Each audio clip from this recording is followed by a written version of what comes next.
In our series, we have said that God is so particular about productivity, and we've already laid the foundation for that and good ground up for that. And we've been using the parable of the talents, where there are three guys. One was given 5 talents, one was given 2, and another was given 1. And talents means money.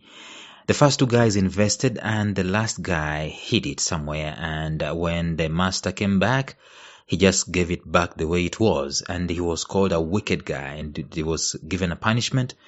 First of all, this talent was taken away from him and was given to the guy who had been given 5, and he was productive with it. So we're saying that God is very particular about productivity in this episode, and therefore we started going down into the pillars of productivity. We've already done 5 pillars.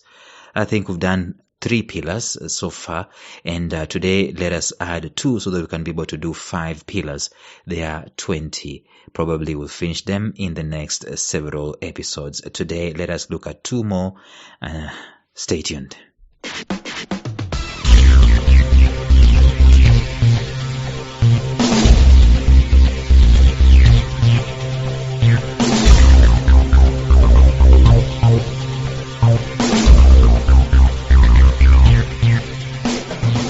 Welcome to the Life Signatures podcast with Lawrence Namale.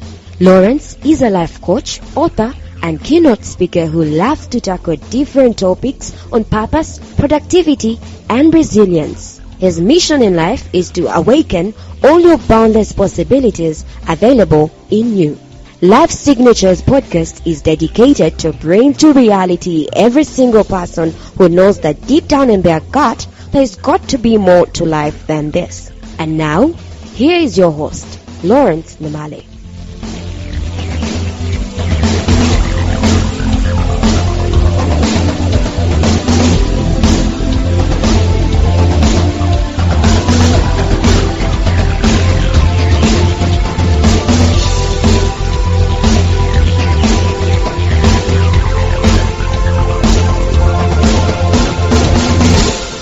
Life Signatures episodes are brought to you by africanbooks.com, which is an online ebook platform that seeks to broadcast the African Christian voice to the world.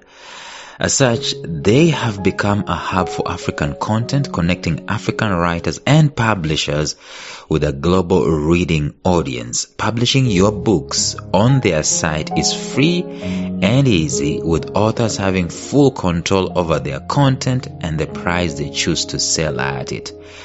I was personally blown away by the concept that africanbooks.com is coming up with. Things like no content from their site or their app is going to be run on laptops so that people can easily copy. In other words, your content as a writer is restricted from digital multiplication or digital copying, so you remain intact with your information. And the other concept that I got so blown away with was the fact that in some time to come, in due course, africanbooks.com will be starting to announce African Writer of the Year. In other words, there will be competitions in all African countries to figure out who is the best published author. And I also fell in love with the fact that countries can actually compete against each other. We can have African authors going at it after each other, and your book as an author will be reviewed and have some stars and recommended upon that particular platform. The thing is that it's an answer to Amazon.com. You know, with Amazon, what happens? You've got to have an account in the Americas or whatever, or in Europe before you can get paid as an author.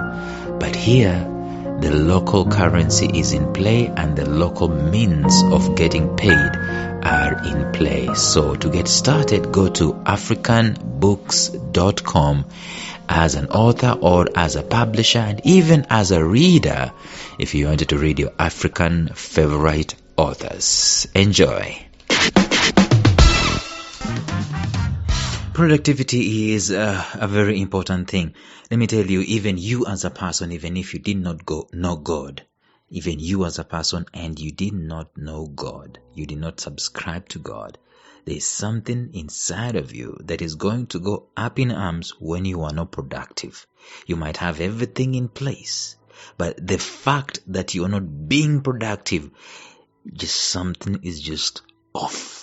You are wired for productivity. I was wired for productivity. There is no other reason as to why we exist other than to be productive. We already said in the earlier episodes that holiness and righteousness was not the reason as to why the human being was created. When the human being was given the command to be fruitful and to multiply, to be productive actually, he was already holy. He hadn't fallen. He hadn't sinned. He was already holy. So the command was for productivity, not for holiness. Of course, there was also a command that you should, don't do this and don't do that. Just two things.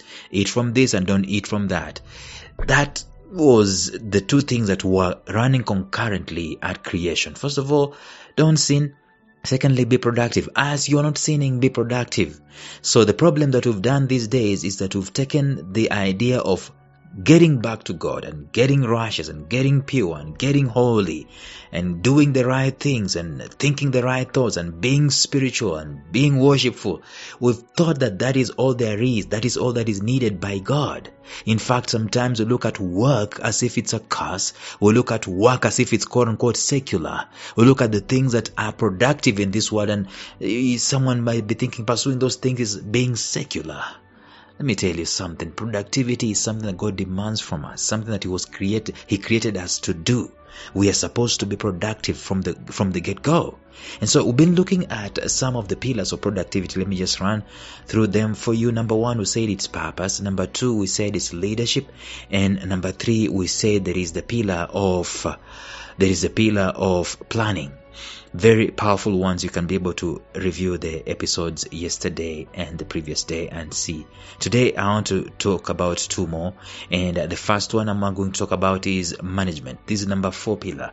The pillar of productivity is management. What is management? What is leadership? There's a difference between leadership and there's a difference between management. Management is different from leadership in that it is the efficient use of the available resources, and therefore could be that we are all managers of something.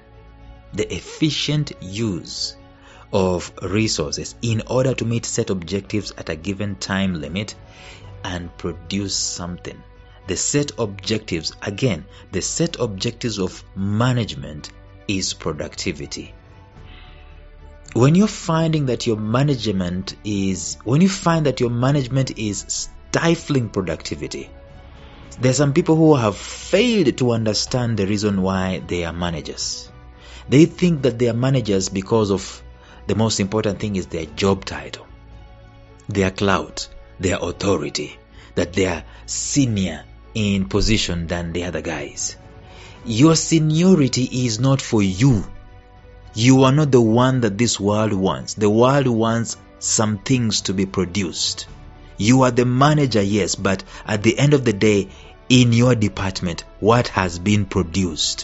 What is being produced? What is new? What improvements have been done in productivity? With the resources that you've been given, what is the end result? At the end of the day, what do we have? It is not about you walking around and feeling good about yourself that now you have a salary and you can be able to buy this, you can be able to buy that. It's not about you saying that I'm now boss over this, I'm a boss over 5 people, I'm a boss over 10 people, I'm a boss over 100 people. For what purpose? Cry, tell me. Why in the world are you doing that? Why are you a manager? Management is for productivity. Management is the efficient use of resources that you've been given in an environment that you've been given, in a time frame that you've been given to serve specific productive objectives. If there is no productivity in your management, you have failed or you are failing. Forget about your name. Forget about your perks. So review your management for a minute and look at the end of the day, answer this question. My management, what is it producing? What are people benefiting? What is this world benefiting from my management? There is no way you can get to productivity without exemplary management. So management is a great pillar of productivity. That's why great companies, great organizations have great managers. They also have great leaders. We talked about leaders yesterday. Now, the 5th thing that I want to talk about, productivity. This one is a very interesting one. Number 5, the pillar of productivity, competence. Remember, the parable of the talents. We're looking at all these people, all these things. First of all, there was purpose, there's leadership, there's planning, there's management, which the last guy failed in, and then there is competence. Now, competence is the ability, the capacity. It goes without saying that you cannot be a competent producer of things. I mean, you cannot be a big producer of things if you're not competent, if you're not skilled, if you're not oiled, a well-oiled machine. If you are employed to work as the one who is typing the Hansard in Parliament, for example, you must be a guy who is typing 100 words per minute or 200 words per minute if there's such kind of a thing. Therefore, the competence is what they are looking at. That competence is the one that produces the results. So if you wanted to be productive in, I don't know what your purpose is. I don't know what your calling in life is. I don't know what it is that you're supposed to do today. But if you wanted to be productive at the end of this day, you will need to work on how competent you're going to be. Hopefully we are going to school in order to up our competence that measures up to our purpose so that we can be productive at the end of the day. That is the summary of life. However, we go to school so that we can be able to get grades and regurgitate things on paper. It is not about competence. It's not about doing. It's about intelligence. But I'm digressing. Let me tell you this. Competence, it goes without saying, you cannot give an incompetent, unqualified person the responsibility to produce. And we see this a lot. You just come there for a minute. We see this a lot with governments, African governments. We see people, let me tell you this. This is very extremely clear. There is no law against nepotism that I know of. There is no law against me hiring my wife or my kids. The thing that I'm supposed to do is to make sure that they are competent. Because they're the ones that I know. Hire the guy that you know who is competent, who is able to deliver. At the end of the day, are they able to deliver? I have no problem with someone opening a door for you. But are you competent? I have no problem someone coming to me and telling me, Lawrence, there's an opportunity here and I think you're able to do it and so on, and there's no interview carried out and I'm just given that through pass. Or I can do the same thing. I've done that same thing for very many people. The question is not about relationships. The question is about the competence. And I know because there is proliferation of very many people, there are very many people, yet there are very few chances people will want to follow, quote unquote, the right channels.